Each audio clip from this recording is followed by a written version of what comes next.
How to report Telegram account.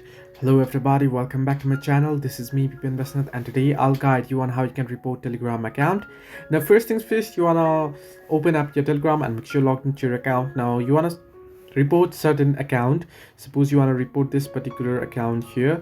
If you tap and hold on that person's account and head into their profile, and even if you tap on the three dots at the top right corner, then you can see there is no any option to report, unlike before where there used to be an option to report. So suppose you opened a group chat here and there is a text that you don't like. What you can do is you can tap on the text there on the text, and you can see you'll get reply, copy link, forward and report option. Simply tap on report and you can choose spam, violence, child abuse, illegal drugs, personal details, pornography and others, and then you can go ahead and report them. Now I don't have anything against this particular user here, so I won't be reporting, but that is how you can report on Telegram. Unfortunately, you won't be able to report the account here, so this way you can report on Telegram.